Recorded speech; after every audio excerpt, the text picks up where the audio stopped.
Good evening, everyone. This is Jeff Veale, the business guru, coming to you again from, yes, late at night from downtown Manila. And I've got an amazing man here with a bit of a story to tell. You're going to love this story, guys. It's a great one. I've got a Mr. Deryck G. Jones, right? His current role, he's a founder and CEO. His company name is Top of Your Game Marketing Incorporated. He's in the coaching and consulting industry, and he's only done this sort of stuff for a mere 30 years. He's still learning like me. Right, so 30 years in, guys, he probably knows a bit, so it might be worthwhile you having a chat to him sometime. Costs you nothing to have a talk to someone, guys, and you'll find the more successful people are, the more they're willing to help you. You'll be surprised. If you don't ask, guys, you don't get. Key achievements, Dr. 𝐒𝐭𝐫𝐤 𝐉𝐨𝐧𝐞𝐬, Mount Sinai Hospital, Candlin Bonfire Conflict Resolution. He'll tell you all about that in a minute. His personal philosophy, I love this one, turning challenges into champions. Isn't that awesome, guys? Turning challenges into champions, guys. Remember, guys, every problem has 10 solutions. 10, not one, 10. But you got to number them 1 to 10 and do the best one first, and then do the second best until you come up with a solution. Anyway, one smart solution at a time. Personal motto: don't stop, don't give up. Same as me, guys. Be determined. Nothing can knock you down. Interesting fact about himself: he's gone through all these medical issues from the age of 5 onwards. Every year in his life, he suffered some major accident, from scarlet fever to almost bit his tongue off. Surgically reattached. He had pneumonia, lacerated hand, 70 stitches. That's not a bad number of stitches, guys. Broken tailbone, right arm with dislocated wrist, measles. He had a cold once as well. Lacerated left foot. Oh, guys, it goes on. Fell out of a tree, catching a clothesline hook on the way down, just above the left knee. Motorcycle accident, had to be resuscitated. Almost drowned in a pool. Brought back to life by his father, and more. And he's still here, guys. I wonder why that is. As I was saying earlier, God wouldn't take him, and the devil's frightened he'll take over the marketing. So we were having a bit of a joke about that earlier, guys. But it's my pleasure to introduce Mr. Deryck Jones, all the way from the USA. How are you, Deryck? I'm doing awesome. Thanks. Pleasure to be here. No trouble. Pleasure to have you. Let's get the show on the way. Tell us a bit about your journey. We heard one part of it. And what inspired you to pursue your current career path? What have you been up to? Well, you know what? I started right after I got out of the Marine Corps back in the early 80s, just as PCs were emerging on the marketplace. And I was in Southern California. And, I knew, because I had worked in the construction industry, I knew that the most expensive part of the work was the movement of dirt, either hauling dirt in or taking dirt out. Yeah. So I wrote a piece of software to do what was called haul path analysis, and it was a big success, which led to my first mentor. And he had a piece of software that was in the many mainframe world. And we took a piece of that and moved it and ported it into the PC environment. And that was a massive success. And so we had a joint venture called Civil Image Systems, and we essentially sold that up and down the West Coast of the United States. So everything Awesome. from the Fresno Dam down to Yorba Linda, John Wayne Airport were all built using our software. That ultimately led to my being recruited by a company called Spectraphysics Laserplane, which was the gorilla in the construction instrument market. Mm-hmm. And so I joined them as a senior director of engineering and marketing, ultimately became the VP of research and development for them. And in '97, we built the world's first fully autonomous robotic machine control system for heavy construction, which Awesome. really morphed the construction industry, and actually took me to Australia, because we worked with a couple of groups in Australia, in Sydney, and I actually went dredged the harbor in Sydney with Wow. Awesome. yeah. So it was really amazing time. And then I ended up transitioning over to a international PR firm for a couple of years, and then 9/11 happened, and after 9/11, I just said, you know what? I've had Going enough back of to that. my entrepreneurial roots. Yeah. And I started building companies, and I built several companies until 2007, when I built a managed IT services company from 0 to 4.5 million in 3 years. Yeah. Was offered a buyout at 11.2 million.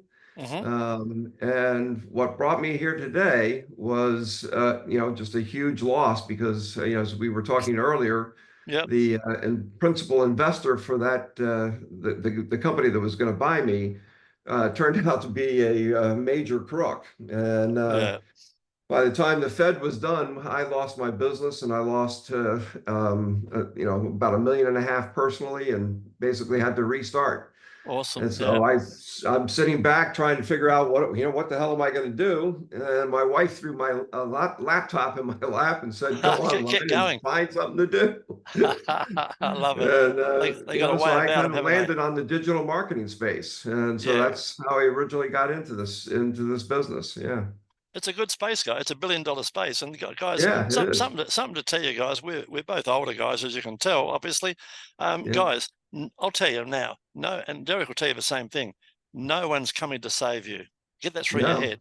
No one's coming to save you. no. So get that laptop out. Do Well, something. Save the thing I yourself. learned, the most important thing I learned, at least for myself, Yep. mindset is everything. Absolutely. If you don't have if you don't have your head on straight, man, You're you're gone. just going to burn money and you're not going to We're going to succeed. burn. You're going to burn. Yeah. Period. Yeah. So Yeah. yeah, but if you get your mindset and you know exactly who you are and where you're going and what you Yeah. want to do, and you're positive about it, Yeah. as long as you don't give up, you'll eventually get there. Yeah, I used to be a heavy gambler, guys, and one of my favorite sayings was, "Money lost, nothing lost; confidence lost, everything lost." Everything. Yeah. So don't lose your confidence. Just Yeah, get that's out there, right. have a shower, put some nice clothes on, have a haircut, and get back in the game. Yeah. Yeah, Don't walk around feeling sorry for yourself, because, like I said, no one's coming to save you. that's right. Right? Tell us, what's been the most challenging aspect of your work, and how have you overcome it? I think for me, the most challenging thing has been, I'm a technologist. I've been working on tech since I was a little kid. In fact, I was the kid that literally tore our family's TV apart. My parents were out and they came home and the They'll be TV's happy. all over the floor. I'm trying to figure out how does this thing work? So getting into the space, I really had to learn to kind of tool myself in terms of how I communicated, how I wrote, the content that I would develop, because I was writing at a college level and I was multisyllabic words, and Yep. it just wasn't working, and it took me a while to kind of retune my thinking in terms of how I communicated with my audience, who I wanted to connect with. So that's been my biggest challenge. Yeah, and we've covered this one. Can you tell us a bit about some important moment of your career that changed the direction? I guess, like most of us, COVID was a big one, right? Oh, COVID was huge. Yeah. Yeah, it was a big Yeah, one for most of us. one of the things I didn't tell you, I actually had a safari company in All right. Tanzania. Wow, that's I had awesome. several businesses at one point, and I had a young guide that was just brilliant, was really popular, and so my objective was to, in fact, I met him literally through Facebook. He approached me. He was trying to develop a website for his business. He wanted to break Yep. out on his own and do his own thing. And so I said, Yep. "Look, I'll help you with a website, but I'm Yep. not going to do any more of that because I was worried about a scam, that kind of Yeah, stuff." correct. Yep. And over time, we actually got to know each other, and I realized that he was a straight up Yep. hardworking kid. And I said, "Okay, well, here's what I'm going to do." So we kind of put a joint venture together, and the idea was that over time he would end up taking over the business, and it would be his. Yep. And then Fantastic. of course, COVID hit. Yeah. When COVID hit, we lost every traveler we had Yeah. except for one, and it was a group of Chinese embassy officials. It was a huge deal, eight travelers over 8 days, Mm. and they still haven't they still haven't made the trip yet because we've just run into one issue after another. And mostly the biggest issue was getting money moved from China to the U.S. because the government has just thrown roadblocks every step of the way. The Chinese Unbelievable. government. So Unbelievable. yeah, it's been a struggle. Yeah. Well, in your opinion, what are the key qualities and skills that in your lifetime have contributed to your success? Obviously, determination is one of the major ones, but what else? Uh, Determination, the willingness never to give up, never to stop. Yeah. Every mistake you make is a learning lesson, Absolutely. and it's a way to fine tune what it is that you're doing. I mean, as I was doing software development in my early years, I learned quickly that every single mistake I made got me closer to where I wanted to go. It was Bit just like one more Edison with the thing that light didn't bulb. Yeah. work, Yeah. right? Yeah. The light bulb story, Um, 10,000 times. so Yeah. mindset's a huge thing. Yeah. For me, it's in particular because I was disabled out of the Marines, Yeah. and I've had to deal for the past 40 some years. I've had to deal with acute pain. Yes. So every day I wake up and I've got to kind of get my head on straight to be able to go, do what Next I'm going day. to do that Yep. day, Yep. I get it. which is Yep. really what led us to what we do. Because as I put in the profile, we target a specific segment of the market, what we call superhuman coaches. And the Awesome. way we define that is it's people that have to do, that have to overcome something significant in their everyday lives each and every day in order to do what it is that they do. In my Yeah. case, it's acute pain. It could be somebody that had to leave work because they've got an infirm parent that they have to take care of. And so they try Yes. to start a business out of their home to be Sure. able to take care of their parent. Or it could Yeah. be, a minority business owner that's battling social issues. I mean, there's all kinds of folks that meet our definition. I mean, there's literally millions of people out there that need help. Absolutely. And so, that's what we target. It's a great mission. Tell me, can you discuss a recent project or an achievement that you're particularly proud of? Yeah, we had a doctor that was out of Mount Sinai Hospital in California, and he was a cardiac anesthesiologist. And when he came to me, he had described how he had gone through several coaches. He had spent over 100 grand Wow. with various coaches, trying to take a program that he had that he really wanted to bring to the market. It was what he was really targeting was the medical community in terms of the relationship between doctors and nurses. And it was a real problem at the hospital he was at. And so it was something he wanted to overcome. So we literally sat down and laid out a 1-year program with him to take him from literally the very beginning all the way through until he was generating revenue. Today, he's running programs at Mount Sinai at his original hospital that provide training programs on conflict resolution, and he's doing great. So Awesome. it was just a really nice wonderful story. experience. Yeah. Well, it's great when you see it through from start to finish, isn't it? It is. What advice would you give someone as someone aspiring to follow in your footsteps? Basically, what would you tell them? Don't climb trees, I guess. Yeah, that's for sure.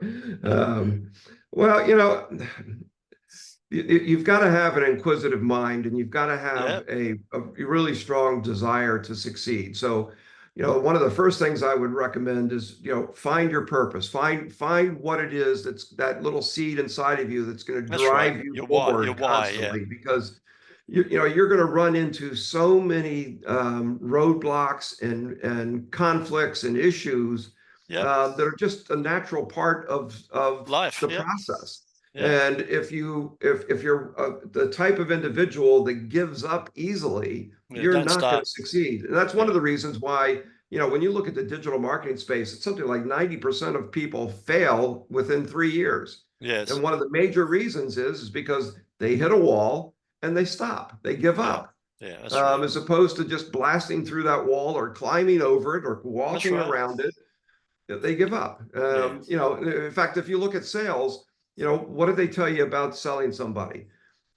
You gotta, ask for the deal at least 7 to 11 times. I mean, there's, the numbers vary depending on who you ask. But the point is, you have to ask multiple times. Yeah, that's right. And if you give up after the first 2 or 3 times, that's right.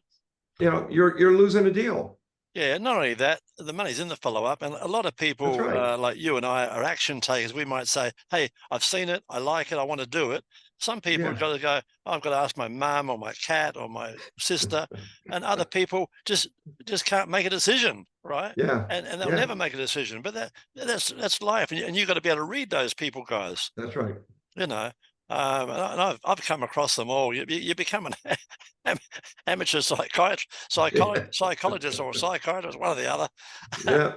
Looking ahead, what are your goals and aspirations for the future? You've got a long way to go, obviously. What's the aspirations and goals for the future? Well, in fact, this is another thing I would recommend to anybody out there that's getting ready to start a business or that's early in the process, or if you've never done this and you're well into your business, you need to know. I mean, one of the first things I do is I look at what my exit strategy is going to be. I mean, I've built multiple 6- and 7-figure businesses, and every single Yes. one of them, before I started, I sat down and I really thought out, okay, what's my exit strategy for this particular business? Am I going to Yes. sell it after a few years? Am I going to, try to take it public? And what am I going to do? Yes. You need to understand that, because that kind of drives the whole strategy, from there forward. Uh-huh. So, once I really determine what my exit strategy is, then I know what my next steps are going to be. So for right now, for me, I lost what was my planned retirement. Not that I'd ever stopped working back Yep. in with my early 50s. I'm Yes. 67 now. Right. My plan is to recapture my goal, which is to have in the bank somewhere between 5 and 10 million bucks. Yep. But by the time I'm ready to just kind of Lay back in the rocking not chair. quit, but basically, Yep. what I really like to do is get to a position where I can just spend all my time working and helping people, Yeah, without, correct. Nice thing to do. I Yeah. mean, that's really where I want to be. And in order to be there, I need to have between 5 and 10 million in the bucks in the bank, from Yeah. my thinking. It's nice. So It's nice to be able to give back, guys. it And is, it's huge. that's what's it all about. You can't take it with you unless you're going to take That's right. traveler's checks, right? My mom used to tell me all the time, I would ask her, what they're going to do with their money. Yeah. And she said, she would say exactly that. She said, you know what, I can't take it to my grave, so I'm going to spend it now and I'm going to enjoy my life. And they Absolutely. did. So, And yeah. guys, I often say it's about the 3 Fs, not the 3 Fs you're thinking of, guys. It's about family, friends, and freedom. The big Yeah. one is freedom, guys. You get to choose. Freedom's huge. Guys, you got a choice. You can choose. You don't get to be a pawn in the game. I'm not a pawn. Never been a pawn. I've always been, if you know chess, I've always been a rook, and they never know where I was going to go forward or back or sideways. They never knew where I was going. Right? Yeah. I was never a pawn. The pawns get picked off pretty easily. So don't be a pawn in the game, guys. Play your own game. Yeah, and the reality is you got to have money to be able to be in a position to have true freedom. Well, I can tell you how to get money, guys. Turn up. Yeah. Pretty easy. That's Turn right. up. Yep. Turn up. And I'd heard on TV from someone else. I always learn from other people. And one guy said a long time ago, and I never forgot, because when you have a bad week, you say, oh, I'm going to give this up. No, keep going. Trust the process. If you've got a good system, guys, and a good process, Deryck will tell you, trust the process. It works. It's feathers one week, it's chicken the next, So one day, I've had enough of this. Next day, it's, oh, I love this job. It can be like that. And my other suggestion, to everybody out there is build systems around the things that you're doing.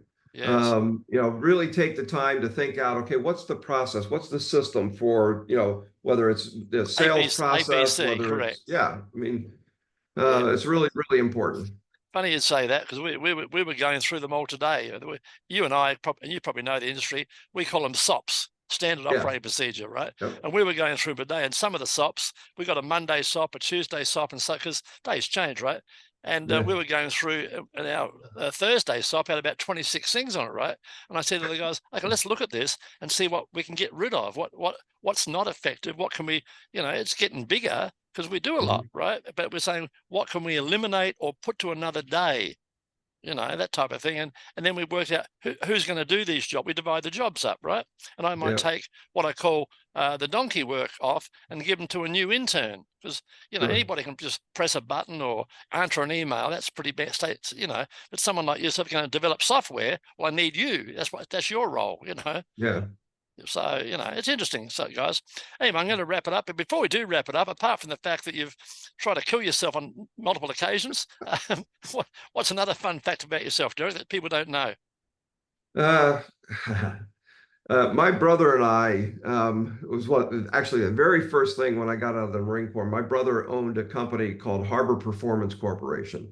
Right. And it was a business that was tied into, in the US, what we call Six Flags. Six Flags has parks all over the United States. They're amusement parks. And in the back of the park, at every park, there is a high diving show. So it's basically a section of radio tower goes up 100 feet into a 15-foot tank of water. Wow.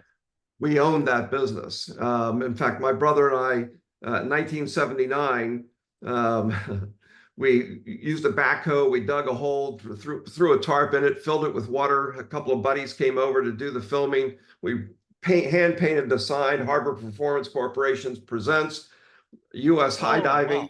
And we did clown dives, we did high dives, and at the very end. So it's basically like bungee jumping without the rope.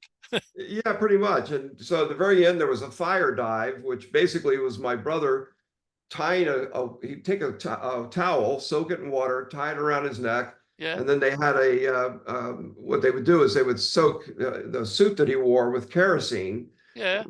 Hoist up one of these construction balls that has fire in it, set himself on fire, and of course then he would dive, and the air would force the fire back from his away face from him, yeah, and then do his fire dive, and that was the grand finale. And so he used that to spin it into what ultimately became a global business. We ended up taking it ultimately to Las Vegas when the MGM Grand opened. And in the back of the MGM Grand, there was a pirate show, and that was our show. We did awesome. A complete kind of Errol Flynn type of pirate show. So that was my early career, doing high dives. Well, you've lived a charmed life, and may you live a lot longer, my friend.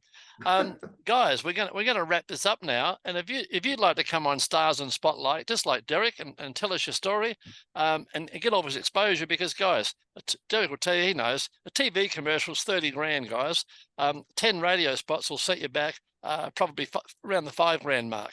But you can get on here and we'll make you famous. We'll put you across LinkedIn, Facebook, Instagram, and of course YouTube, and we'll put you across thousands of people, guys, totally free of charge. So come on Stars and Spotlight, and we'd love to have you on here. Last words, please, Deryck. What would you like to say before you go? Well, it's been a real pleasure being here, and I just wish everybody out there that's taking the entrepreneurial route, don't stop, don't give up, put your heart into it, work hard, and you will ultimately succeed. Awesome words. Thanks very much, buddy.